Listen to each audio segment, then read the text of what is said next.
예, 오늘 우리에게 주시는 하나님 말씀은 야고보서 5장 13절 말씀과 고린도후서 1장 3절에서부터 11절까지 말씀인데, 오늘 야고보서 5장 13절 말씀만 제가 봉독하겠습니다. 너희 중에 고난을 당하는 자가 있느냐? 그는 기도할 것이요. 절구하는 자가 있느냐? 그는 찬송할지니라. 아멘. 인간이 겪는 고통이 어디서부터 시작되었을까요? 동서고금을 막론하고 이 물음에 이 세상은, 또 학문은, 어떤 종교도 해답을 주지 못했습니다. 그런데 기독교의 경전인 성경의 창세기 보게 되면 고통의 원인이 어디서 오게 되었는가를 아주 자세하게 기록해 놓고 있습니다. 즉, 최초의 인간 아담과 하와가 범죄함으로 고통이 시작된 거예요. 노동과 출산은 고통이 아니었습니다. 죄를 범한 이후로 농사 짓는 일이 고통이었고 출산이 고통이었던 것입니다. 그래서 우리 인간은 그 이후로 고통의 연속 속에 자유롭지 못한 인생을 살아가야만 했습니다. 그래서 이 세상에 많은 사람들 가운데 고통의 문제로부터 자유로운 사람이 아무도 없다는 거예요. 그런 고통의 사전적 의미는 무엇일까요? 몸이나 마음에 아프거나 괴로움을 의미하는 것입니다. 즉, 우리의 몸과 마음을 포함한 우리의 삶의 전체가 고통에서 자유로울 수가 없는 거예요. 많은 사람들이 고통이 찾아오면 우리의 마음과 우리의 몸은 함께 괴로워합니다. 왜 그럴까요? 살아있는 사람의 마음과 몸은 하나이기 때문에 그렇습니다. 몸이 아프면 마음이 아픕니다. 마음이 아프면 몸도 아프게 되어 있습니다. 그래서 고대 로마의 시인의 유베날리스는 건강한 육체에 건강 정신이 깃들 수 있다라고 훌륭한 말을 남기기도 했습니다. 이처럼 마음과 몸과 마음은 뗄래야 뗄 수 없는 그러한 일이라는 것입니다. 현대 뇌과학 분야에 손꼽히는 권위자인 라마 찬드라 박사가 있는데, 이분이 쓴 책 명령하는 뇌, 착각하는 뇌라는 책이 있어요. 그 책에 나오는 빅토르라는 환자가 있는데 팔의 절반이 잘려나간 환자였어요.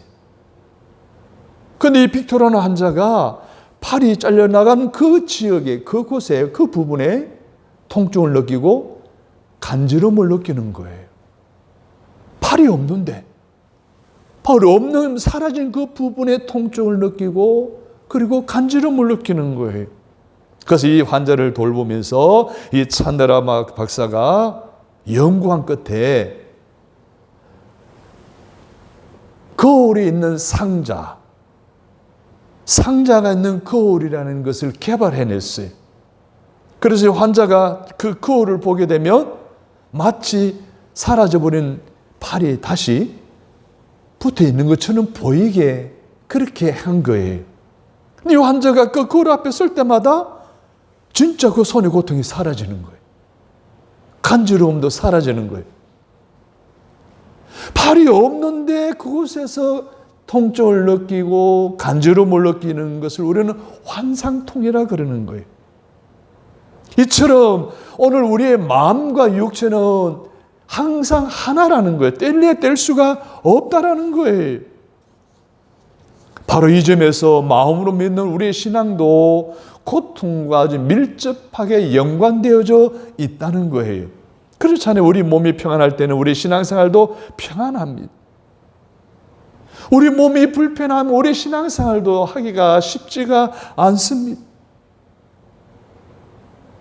우리 몸이 고통스러울 때 우리 신앙도 흔들리는 경우들이 많잖아요. 영성가인 사도 바울이 얼마나 위대한 업적을 남긴 수많은 고통을 능히 잘 감당해내고 승리했던 삶을 살았던 그도 자기 몸에 가시가 너무 고통스러우니까 하나님 앞에 3번씩이나 간절히 이 가시를 없애달라고 기도할 정도로 고통은 우리 신앙까지 흔들어 버립니다. 그래서 아무리 신앙이 좋아도 몸이 아프면 금방 신앙이 떨어지는 것들을 우리는 많이 보게 됩니다. 그러므로 우리가 고통을 어떻게 이해하고 대처하느냐는 우리의 인생관이나 우리의 신앙관과도 직결되는 문제라는 것입니다. 즉 우리가 고통을 어떻게 이해하고 대처하느냐에 따라서 우리의 삶의 의미와 목적도 달라진다는 거예요. 따라서 우리는 이 세상의 고통에 대하여 잘 이해할 필요가 있지 않을까요? 그리고 하나님께서는 크리스천으로 살아가는 오늘 우리가 이 세상의 고통을 통하여 무엇을 배우기를 원하실까요? 그 하나님의 원하심에 집중함으로 고통을 통해 하나님이 주시는 우리의 삶의 새로운 의미와 목적을 제대로 이해하고 매일매일 진보하는 신앙생활을 할 수 있는 저와 여러분이 되시기를 주님의 이름으로 축복합니다.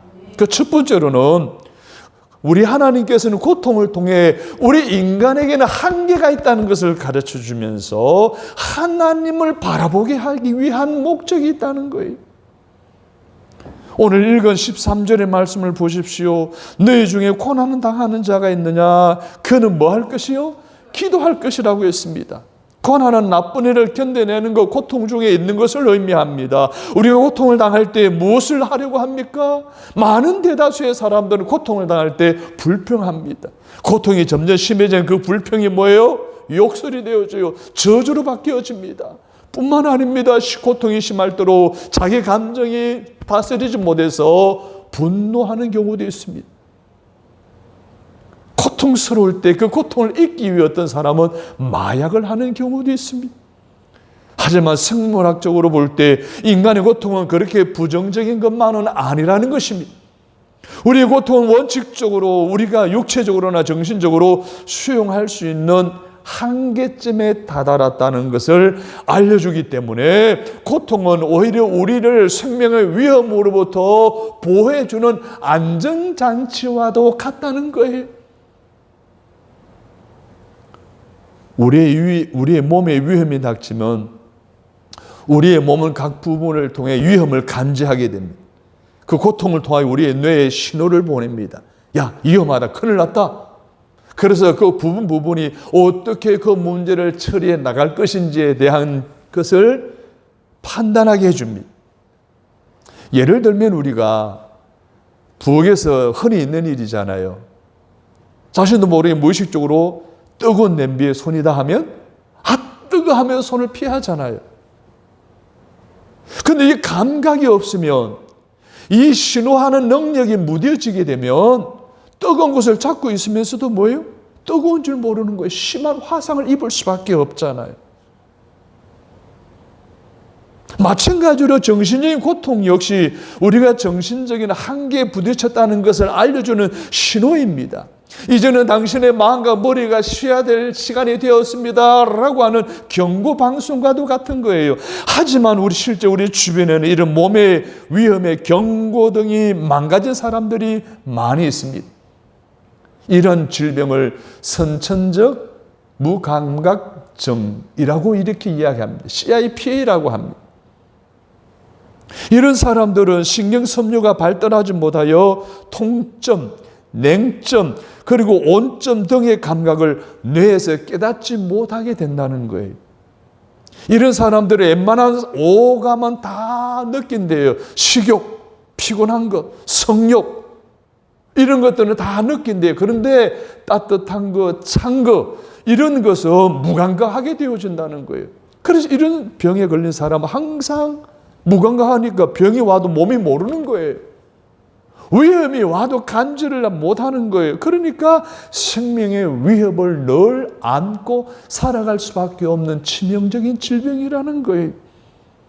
그런데 오늘날 많은 현대인들이 이런 정신적인 고통을 무시하고 생활하다가 정신적인 장애를 경험하며 살아가는 사람들이 얼마나 많습니까? 이처럼 고통은 우리가 육체적이나 정신적으로 더 무리하면 건강도 나빠지고 생명에도 지장이 있음을 알려주는 위험 경고등일 뿐만 아니라 우리 몸에 더 이상 위험한 상황에 가지 않도록, 다다르지 않도록 브레이크 역할을 해준다는 거예요. 그러므로 우리가 살아가면서 고통을 느낀다는 것은 고통의 삶에 있어서 경고하는, 위험을 경고하는 등이며 브레이크 역할을 해주는 것이기에 우리가 고통을 당할 때 오히려 감사할 수 있어야 되지 않을까요? 왜냐하면 고통이 있기에 오늘 우리의 삶이 더 안전해지기 때문인 것입니다. 하지만 오늘 우리가 읽은 야고보 5장 13절의 말씀은 우리의 고통을 단순히 생존을 위한 안전장치로 설명하고 있지 않습니다. 뭐라고 말씀하고 있습니까? 우리의 고통을 기도할 기회로 삼으라고 말씀하고 있는 거예요. 고통이 올 때에, 그래, 고통이 나로 하여금 더 이상 생명 위험한 단계로 나아가는 경고등이나 브레이크등이 아니라 기도할 기회로, 하나님을 바라볼 수 있는 기회로 삼으라는 거예요. 할렐루야. 고통은 우리가 하나님을 만나야 하는 시간이 되었음을 알려주는 자명종과 같은 거예요. 왜 우리는 행복할 때보다도 고통당할 때 하나님을 더 찾습니까? 그것은 고통을 당해본 적이 없는 사람은 하나님의 필요를 느끼지 않기 때문에 그래요. 하나님의 필요를 느끼지 않는 사람들이 고통을 주는 거예요. 하나님을 알도록 하기 위해서. 그런 사람들은 하나님 없이도 살아갈 수 있다라고 하는 하나님만큼의 힘과 지혜가 있어서 능히 내가 겪는 모든 문제를 극복해 나아갈 수 있다라고 하는 교만된 그러한 상황 속에 살아가고 있기 때문에 그런 거예요. 그래서 하나님이 그들에게는 뭐가 필요하다고요? 고통이 필요하다는 거예요. 고통을 통해서 하나님 없이도 살 수 있다는 것들이 하나님을 바라보도록, 하나님을 의지하도록, 하나님께 소망을 두도록 살아가기 위해서 우리에게 고통을 주신다는 겁니다. 고통을 당하는 순간 인간은 자신이 한계가 있는 존재임을 깨닫게 됩니다. 인간은 고통을 당할 때 자신이 전지전능한 하나님이 아닌 부족하고 미약한 인간에 불과하다는 사실을 비로소 깨닫습니다. 그래서 인간은 자신의 지혜와 힘만으로는 이 세상을 살아갈 수 없다는 사실을 또한 깨닫습니다. 그리고 자신을 이렇게 세워주실 하나님의 필요하다는 사실을 인정하게 되는 것입니다. 마찬가지로 사도 바울은 말로 다할 수 없는 극심한 환난과 고통을 겪으면서 이런 고백을 합니다. 오늘 고린도후서 1장 8절 9절 본문 말씀을 보면 형제들아 우리가 힘에 겹도록 심한 고난을 당하여 살 소망까지 끊어지고 우리는 우리 자신이 사형 선고를 받은 줄 알았으니 이는 우리로 자기를 의지하지 말고 오직 죽은 자를 다시 살리시는 하나님만 의지하게 하심이라. 사도 바울이 자기에게 이런 고통과 극심한 환난을 겪게 된 것은 자기를 의지하지 말고 하나님만 의지하고 하나님만 바라보게 하라는 하나님의 시그널, 하나님의 신호로 그렇게 받아들였다는 고백인 것입니다. 20세기의 최고의 위대한 기독교 변증가가 C.S. 루이스라는 사람인데 이 사람 고통의 문제라는 책에서 이런 말을 남겼습니다. 하나님께서는 우리의 기쁜 일들 속에서 우리에게 속삭이신다. 우리의 양심 속에서 우리에게 말씀하신다. 그런데 하나님은 우리가 고통 속에 있을 때에 고함을 치신다. 고통은 기묵은 세상을 깨우시기 위한 그분의 메가폰이다라고 했습니다.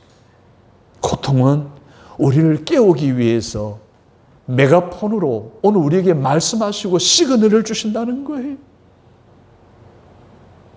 정신적으로, 육체적으로 당하는 고통, 그것이 어떤 이유이시든지 그 고통은 우리 인간의 죄 때문에 생긴 것인데 하나님이 그 고통을 주시는 것은 우리로 하여금 죄인임을, 우리가 연약함을, 우리가 지금 위험한 상황 속에 있음을, 우리가 하나님 없이는 살아갈 수 없는 존재임을 깨닫도록 하기 위해 하나님 우리에게 주시는 거라는 말씀인 거예요. 그러므로 이제는 여러분이 기도의 무릎을 꿇고 하나님을 바라보고 만날 시간임을 기억하시기를 바랍니다. 이 세상을 향한 눈을 감고 하나님을 향한 믿음의 눈을 열어야 할 시간입니다. 여러분의 한계를 인정하고 하나님의 도우심을 구하시는 여러분 되시기를 바랍니다. 그러면 여러분 곁에 항상 함께 하심을, 우리 주님이 함께 하심을 깨닫게 될 뿐만 아니라 너는 내 아들이라고 위로하시며 말씀하시는 부드러운 주님의 음성을 들으실 수 있는 저와 여러분이 되시기를 주님의 이름으로 축원합니다. 힘들고 지쳐 낭망하고 넘어져 일어날 힘 전혀 없을 때에 조용히 다가와 손잡아 주시며 나에게 말씀하시네. 나에게 실망하며 내 자신 연약해 고통 속에 눈물 흘릴 때에 못자국 난 그 손길 눈물 닦아 주시며 나에게 말씀하시네. 다 같이 너는 내 아들이라. 오늘날 내가 너를 놔둬다. 너는 내 아들이라. 나의 사랑하는 내 아들이라. 언제나 변함없이 너는 내 아들이라. 나의 십자가 고통 해산의 그 고통으로 내가 너를 낳았으네. 너는 내 아들이라. 오늘날 내가 너를 놔둬다. 너는 내 아들이라. 나의 사랑하는 내 아들이라. 할렐루야. 두 번째, 하나님 우리에게 고통을 통해 주시고자 하시는 교훈은 환난 중에 있는 이웃들의 고통에 공감하고 그들을 위해서 살도록 하도록 하기 위해서 하나님 우리에게 고통을 주시는다는 사실을 믿으시기를 바랍니다. 고통은 육체의 문제인 동시에 마음의 문제라고 말씀을 드렸습니다. 그런데 이 말씀 속에는 굉장히 많은 의미가 함축되어져 있어요. 그 중에 하나가 고통은 생각만으로는 알 수가 없는 것이다 라고 말하고 있습니다. 그렇잖아요. 고통은 내가 직접 경험해 보지 아니하고는 알 수가 없어요. 산부인과 병원에 가면 남자 의사가 있고 또는 여자 의사가 있는 경우들이 있잖아요. 그 둘 사이의 차이가 뭐가 있을까요? 어떻게 보면 남자가 더 많은 지식을 가지고 더 많은 경험을 가지고 있을 수도 있습니다. 그러나 이거 하나만은 나는 자신이 없어 라고 말할 수밖에 없을 거예요. 그래서 뭡니까? 해산의 고통이에요. 여성 산부인과 의사들은 해산의 고통이 있어요. 남자 의사가 얼마나 많은 아이들을 받아내면서 그 산모들이 부르짖는 소리를 들었고 그 일그러진 고통스러운 표정을 얼마나 많이 보았을까요? 아무리 그래도 그 산모가 겪는 고통은 알 수가 없어요. 짐작은 할 수 있어요. 제대로 이해할 수는 없는 겁니다. 왜냐하면 고통은 관찰한다고 알 수 있는 것이 아니기 때문에 그러는 거예요. 여러분, 하나님께서 우리 인간을, 이 세상을 너무나 사랑하시잖아요. 근데 그 하나님이 오늘 우리를 사랑하시는데 그냥 사랑해, 그래 사랑해 발전 끼고 그래 참 불쌍하네, 너 힘들겠구나, 라는 이러한 어떤 모습을 지켜보는 것으로 사랑이 머무는 것이 아니었잖아요. 당신은 외아들을 이 세상에 보내셨잖아요. 하나님의 뜻을 따라 예수 그리스도는 십자가를 지셨잖아요. 그리고 죽으셨잖아요. 그래서 하나님은 오늘 우리 인간들을 사랑하신다는 사실을 실질적으로 예수 그리스도를 통해서 경험하신 거예요. 하나님 오늘 우리에게 독생자 예수 그리스도를 보내주신 것은 우리를 사랑하는 것을 말로만이 아니라 직관적으로만 아니라 실질적으로 경험하기 위해서 인간의 몸을 입고 이 세상에 오신 거예요. 그리고 인류의 모든 죄를 다 짊어지시고 십자가 달려 죽으신 거예요.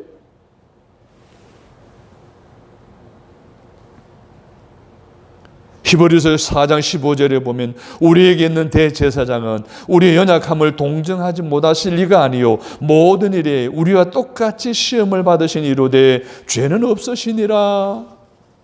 죄가 없으심에도 불구하고 인간의 몸을 입고 인간이 겪는 고통을 직접 다 겪으면서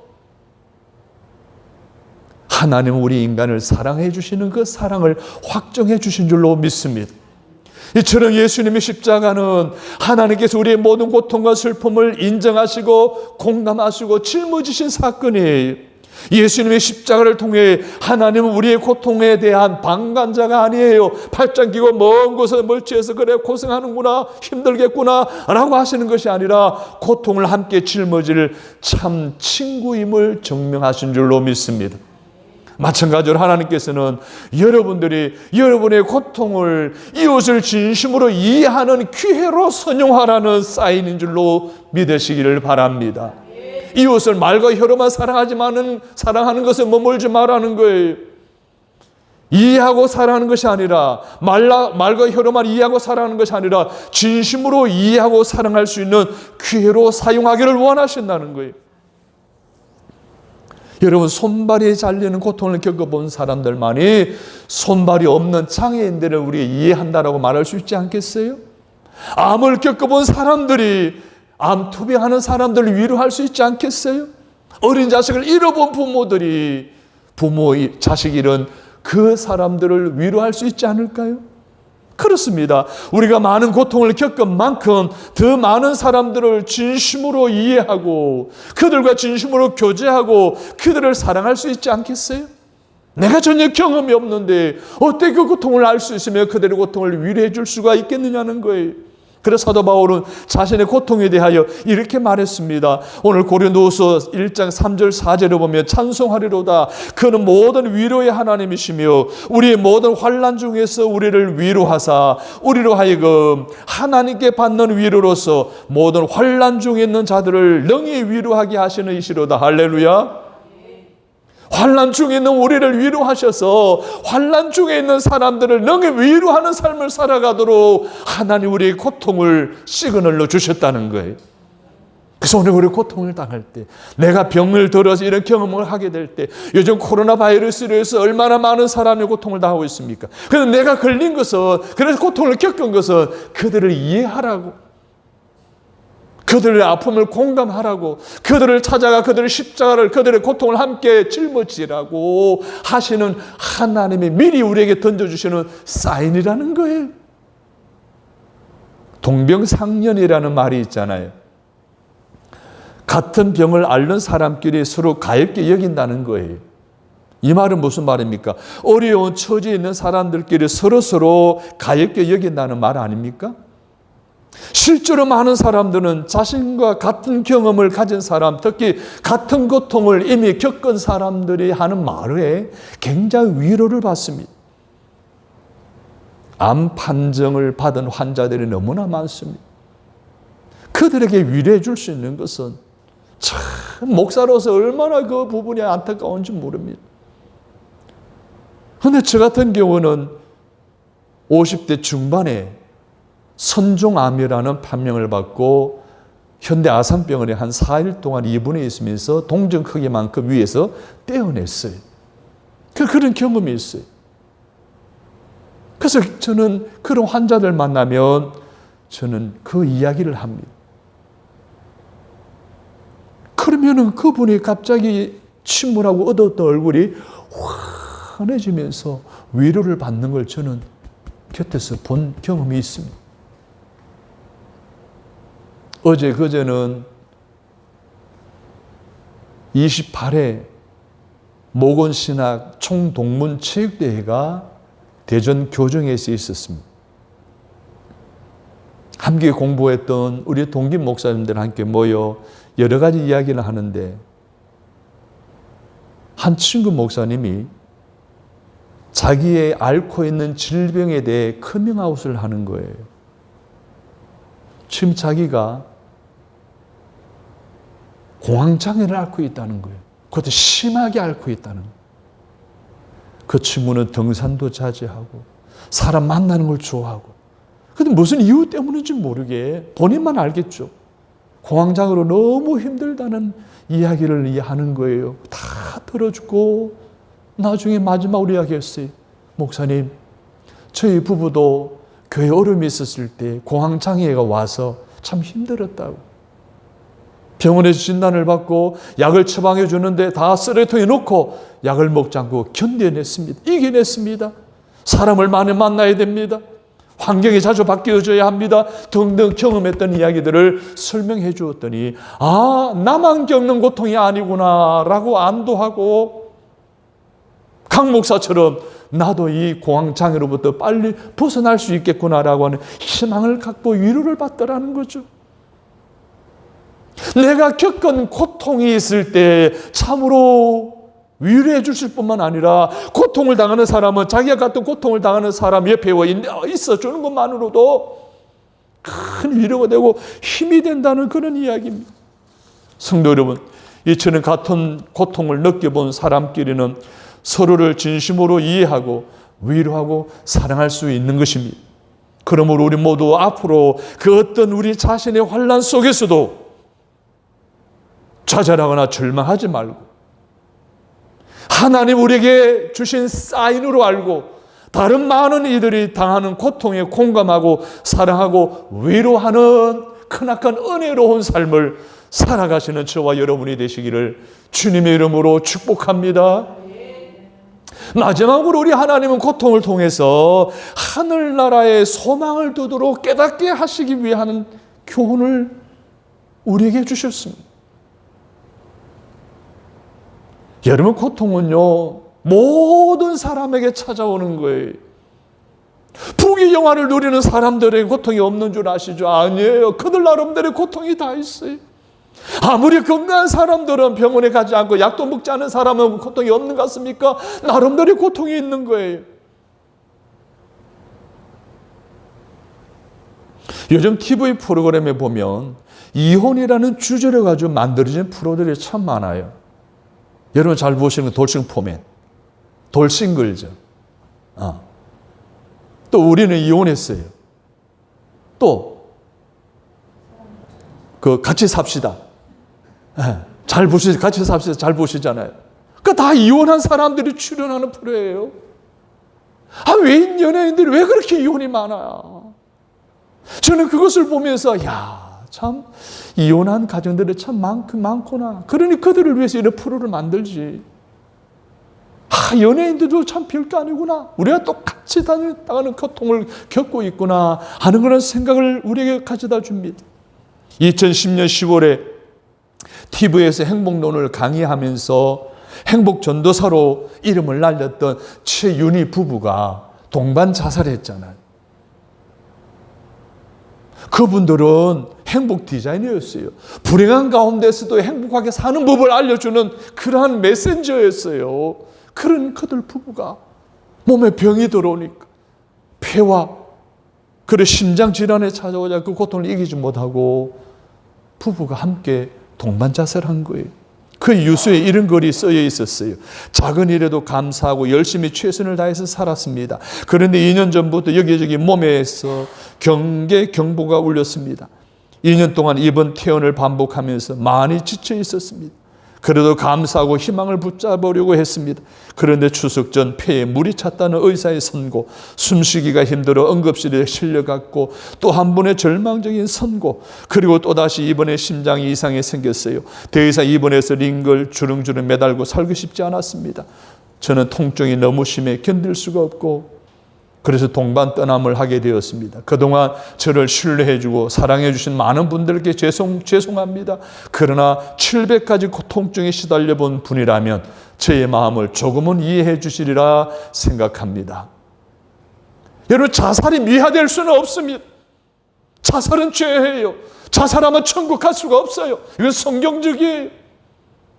그러나 이 사람의 죽음의 유서, 죽기 전에 쓴 유서를 보면서 굉장히 공감이 가요. 얼마나 고통스러운 700가지 고통이라는 표현을 하면서 고통을 견딜 수 없어 죽어가는 그 영혼. 이런 고통을 바라보면서 우리가 사는 이 세상에는 영원한 행복을 누릴 수 있게 할 수 있는 것이 하나도 없구나라는 것을 우리는 깨닫게 됩니다. 그래서 이 세상 그 누구보다도 큰 부귀를 누렸던 솔로몬이 이런 말을 했잖아요. 전도서 1장 2절 3절에서 헛되고 헛되며 헛되고 헛되니 모든 것이 헛되도다. 해 아래에서 수고하는 모든 수고가 사람에게 무엇이 유익한가. 사랑 여러분, 우리가 부귀 영화를 위한 목적으로 살아갈 때 결국은 헛되고 헛되며 헛되고 헛될 수밖에 없다라는 솔로몬의 고백 같은 인생의 허무한 결론을 맞이하게 된다는 이야기예요. 하지만 하나님은 고통 가운데서 허무하게 죽어간 우리들에게 눈을 들어 하늘을 보라고 하고 있습니다. 눈을 들어 나를 바라보라고 하겠습니다. 눈을 들어 나에게 소망을 들어가고 있습니다. 눈을 들어 주를 보러 내 모든 염 주께 맡겨라. 슬플 때에 주님의 얼굴 보라. 사랑의 주님 안식절이라. 눈을 보러 주를 보라는 겁니다. 주를 바라볼 때 우리에게 안식이 임하는 줄로 믿습니다. 주를 바라볼 때 고통도 극복할 수 있게 되는 줄로 믿습니다. 주를 바라볼 때 희망이 없는 이 세상에서도 희망을 가지고 살아갈 수가 있는 줄로 믿습니다. 하나는 우리가 아무리 애를 쓰고 노력해도 결국 모든 것이 허무하게 끝날 수밖에 없는 이 땅이 아닌 하나님께서 우리를 위해 예비하신 하늘나라를 바라보라고, 행복한 영원한 나라를 바라보라고 말씀하셨습니다. 하나님 나라에 가는 것이 내 삶의 목표로 놓고 여러분의 삶에 있어서 다시 한 번 더 주님을 바라볼 수 있게 되기를 주님의 이름으로 축복합니다. 그러면 여러분의 삶의 한순간 한순간이 비록 힘들고 고통스러울지라도 하늘나라를 향한 의미 있는 발걸음이 되어지기를 바랍니다. 삶에서 겪게 되는 여러분의 고통도 허무한 괴로움이 아닌 하나님 나라를 향한 디딤돌이 되어지기를 주님의 이름으로 바랍니다. 앞서 말씀드린 것처럼 우리는 고통의 순간에 고통 때문에 절망할 것이 아니라 고통이라는 시간을 통해서 하나님을 바라보라는, 천국에 대한 소망을 두라는 사인으로 받으시기를 바랍니다. 그래서 하나님 나라에까지 함께 동행할 수 있는 친구들을 사귈 수 있는 저와 여러분 되시기를 바랍니다. 그러면 하나님 나라를 소망하는 사람들의 인생 목표는 무작정 장수하는 것이 아니에요. 무작정 오래 사는 것이 아닙니다. 하늘나라를 소망하는 사람들은 단 하루를 살더라도 하늘나라에 어떤 상급을 받을 것인가에 대한 기대감을 가지고 살아야 할 줄로 믿습니다. 그래서 많은 사람들은 고통을 두려워하며 피해 다니지만 하늘나라에 대한 소망을 가진 사람들은 오히려 담대하게 고통 속으로 뛰어들어갑니다. 왜냐하면 하나님께로부터 받을 상급에 대한 기대가 있기 때문인 것입니다. 사도 바울은 현재 고난은 장차 우리에게 나타날 영광과 비교할 수 없도다. 여러분, 현재 당하는 고통, 고난, 그것을 견딜 때에 우리에게 예비된 영광, 여러분, 이거에 비하면 아무것도 아닌 거예요. 내가 피부로 정신으로 겪는 고통을 그저 견디지 못해서 좌절하고 절망하고 하나님을 떠나고 하나님을 바라보지 아니하고 내 멋대로 인간의 한계를 인정하지 않고 하나님의 지혜와 하나님의 힘과 같은 능력이 내게 있음을 알고 교만됨으로 살아가는 것이 아니라 여전히 부족하고 여전히 연약함에도 불구하고 하나님을 바라보는 자에게 천국의 소망을 두고 천국의 영원한 상급을 위해 살아가는 자들에게는 고통은 더 이상 고통이 아닙니다. 고통은 하늘나라를 바라보게 하고 하나님을 소망하게 하는 하나님의 사인으로 받아들인다면 오늘 우리에게는 엄청난 위로가 되고 큰 영광이 될 줄로 믿습니다. 저는 하늘나라를 소망하는 사람들은 고통 가운데서도 어떻게 하면 하나님께 더 큰 상급을 받을 수 있을까?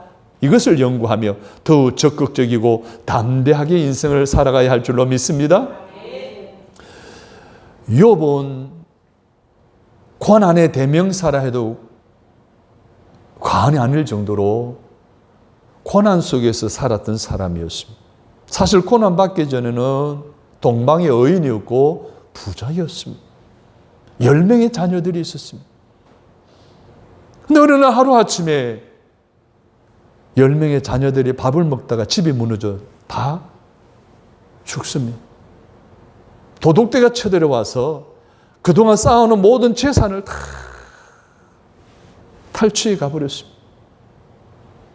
부르던 종도를 떠나가고 마지막을 사랑하는 아내까지 자기를 버립니다.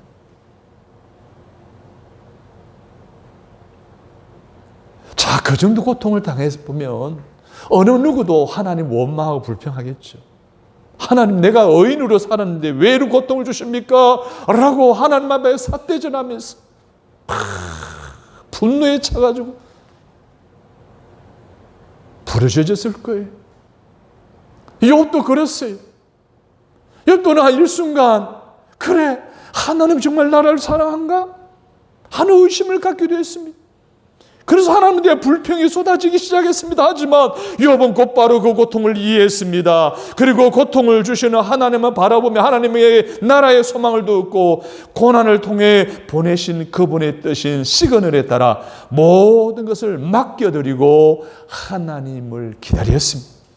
그때에 내 시작은 미약하였으나 내 나중은 창대하리라고 하신 약속의 말씀에 대한 확신을 가지고 기다렸더니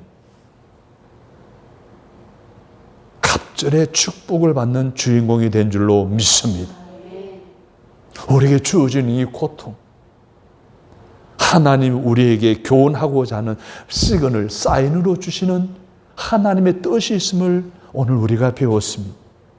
이 세 가지 하나님 주신 의미를 마음속에 깊이 새기고 여러분 겪는 고통을 너희 극복해 나갈 수 있는, 그래서 훗날 요셉 같은 갑절의 축복, 하나님이 영광하니까 것 지금까지 경험해 보지 못한 하나님의 은혜를 경험하고 체험할 수 있는 저와 여러분이 다 되시기를 주님의 이름으로 축복합니다.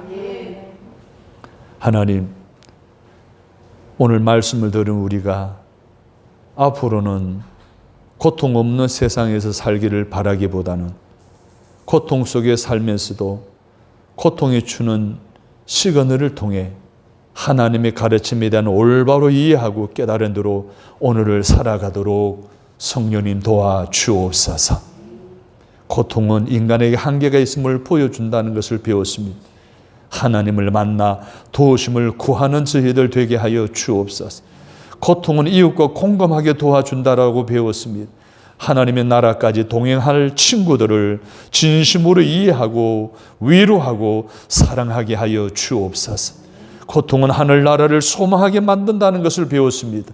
고통을 피하려만 하지 말고 고통 속에 뛰어들어 하나님으로부터 받을 더 큰 상급을 기대하며 견뎌내며 극복하며 뛰어넘으며 승리하며 살아가도록 도와주옵소서. 주님, 우리 손잡고 동행해 주실 때 능히 그러한 승리하는 삶을 살아갈 수 있을 줄로 믿습니다. 받은 은혜대로 살아가는 우리의 삶이 되게 역사하여 주옵소서. 그래야 하실 우리 주 예수 그리스도는 받들어 간절히 기도드립니다. 아멘.